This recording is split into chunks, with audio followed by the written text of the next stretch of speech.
கட்சி தொடங்கின இருந்து முதலமைச்சர் ஆன பிறகும் மீடியாக்கள் சந்திக்காம இருக்கிறதுக்கு காரணம் என்ன? இதோ மக்கள் என்ன சொல்றாங்கன்னு நம்ம பார்ப்போம். அதாவது எங்க யூடியூப் கமெண்ட் செக்ஷன்ல மக்கள் தெரிவிக்க கருத்து என்னன்னு பார்க்கலாம். ஒருத்தர் கேட்டிருக்காரு, தமிழ்நாட்டுல மீடியா ரொம்ப கேவலமாக இருக்கிறதுன்னு. அது கேட்கிறது உண்மைதான். அப்படிதான் தமிழ்நாட்டு மீடியாவுக்கு செயல்படுகிறது.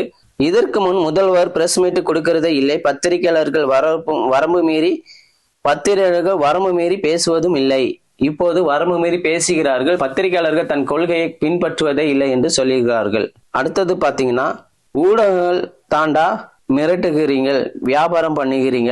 ஊடகம் தாங்க மிரட்டுகிறீங்க, வியாபாரம் பண்ணுகிறீங்கன்னு சொல்லி ஒருத்தர் கமெண்ட் பண்ணிக்காரு. இதுவும் உண்மைதான். அதாவது ஒரு விளம்பரமும் ஆடும் அந்த சேனலுக்கு நீங்க கொடுத்துக்கிட்டே இருந்தாலும் சரி, பத்திரிகைக்கு கொடுத்திருந்தாலும் சரி, அவங்க உங்களுக்கு ஆதரவாக செயல்படுவாங்க. விளம்பரம் கொடுக்கவில்லை என்றாலும், நியூஸ் கொடுக்கவில்லை என்றாலும் உங்களுக்கு எதிர்ப்பாக தான் செயல்படுவார்கள். அடுத்தது பாத்தீங்கன்னா, மீடியாவை சந்திக்கவில்லை என்று மீடியா தான் தினமும் மிரட்டி கொண்டு வருகிறது.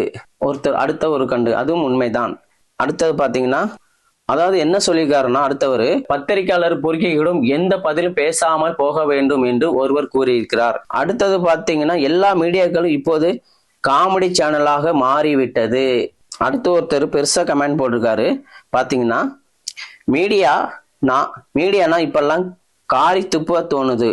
அவன் கட்சிக்கு அவன் இஷ்ட போல கேள்வி கேட்கறது, பேசுறது, இதை நீதிமன்றம் கண்டிக்க வேண்டும் என்றும், வரம்பு மீறி செயல்படுகிற மீடியாக்கள்ல கேள்வி கேட்டு அவங்களை முடக்க வேண்டும் என்றும், வரம்பு மீறி கேள்வி கேட்கிற ஒரு வறுமுறை வகுக்க வேண்டும் என்றும் ஒருத்தர் கேள்வி கேட்டிருக்கிறார். அடுத்தது பாத்தீங்கன்னா, ஒருத்தர் கேட்டிருக்காரு, மாற்றத்தை ஏற்றுக்கொள்ள முடியாத மொத்த தமிழக ஊடகங்களும் மற்றும் ஆண்ட கட்சிகள் வன்மத்தை விதைக்க பார்க்கின்றன அப்படின்னு சொல்லிக்கிறாங்க.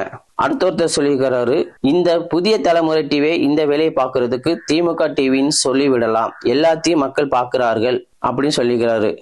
அடுத்த ஒருத்தர், கேவலமான மீடியாக்கள் இந்த மாதிரி மீடியா ஆட்களை அவாய்ட் பண்றதே நல்லது அப்படின்னு சொல்லியிருக்காரு. இந்த மாதிரி நிறைய கமெண்ட்ஸ் இருக்குது. அதெல்லாம் நான் உங்களுக்கு படிச்சு எடுத்து இன்னொரு நாள் தெளிவாக சொல்றேன். இதை பார்த்து தயவு செய்து, நாங்க தான் டிவி சேனல், நாங்க என்ன வேணா கேட்போம், நாங்க பிரஸ் மீடியாக்கள் சொல்லி மக்களே மிரட்டுகிறார்கள்.